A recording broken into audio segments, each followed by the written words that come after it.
C'est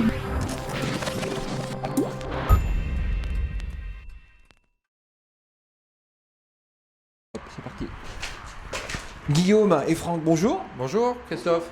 Alors merci de m'accueillir sur le terrain. Là, on est sur le terrain. Exactement, on est en formation en approche par compétences avec des formateurs qui sont en train de se former sur des vrais stages de chef d'équipe et de chef d'agré sapeurs-pompiers volontaires. C'est en même temps. Donc ça aussi, c'est une nouveauté. On forme simultanément des chefs d'agré et des chefs d'équipe.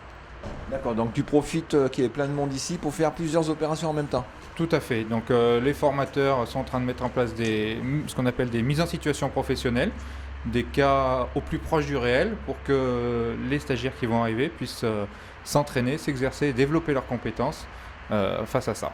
Donc là, le contexte, on est dans des locaux, on simule, on fait un vrai feu d'ailleurs. Les gens qui viennent ici savent que c'est une formation.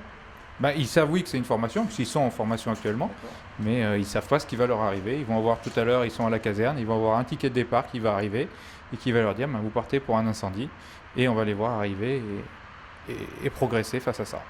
Alors Franck, on va profiter que tu sois là. C'est quoi la spécificité de la démarche par compétence dans cette situation ?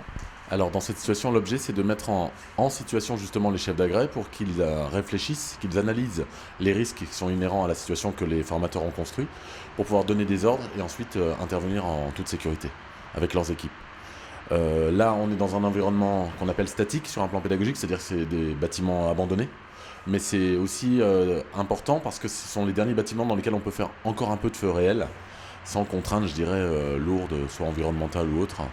Donc ça reste important de pouvoir venir dans ce type d'établissement abandonné. D'accord. Et donc, qu'est-ce que vous allez faire ? Votre rôle à vous ?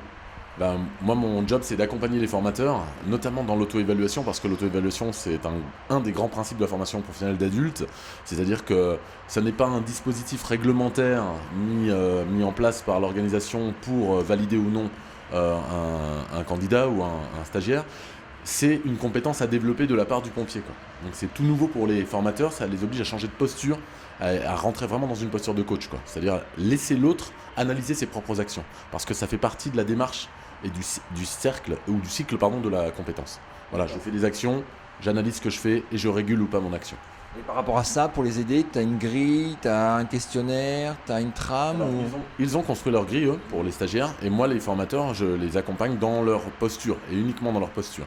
En fait, il faut juste qu'ils apprennent à aller à l'essentiel d'une part, et surtout à se retenir et sortir de la posture de sachant, quoi.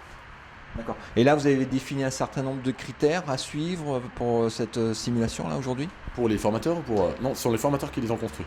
Donc on ne sait pas ce qu'il y a dedans, nous. Voilà. On découvre en même temps qu'eux, en fait, en même temps que les stagiaires. On les laisse se construire d'eux-mêmes et gérer leur formation d'eux-mêmes. Alors nous, on est juste là pour réguler de temps en temps quand on voit que ça peut éventuellement dériver ou voilà, mais sinon ils arrivent d'eux-mêmes à aussi eux. Et ce qui est important, c'est s'auto-évaluer et s'auto-réguler. C'est aussi eux aussi leur approche par compétences qu'on leur met en place pour eux. On ne pourrait pas vendre de l'APC sans en avoir une goutte sur nous, quoi. Tu vois, l'enjeu, c'est que eux aussi soient autonomes et analysent leurs propres actions de formateurs, quoi, et leur propre posture. D'accord, on va démarrer la séance alors. Allez, c'est parti.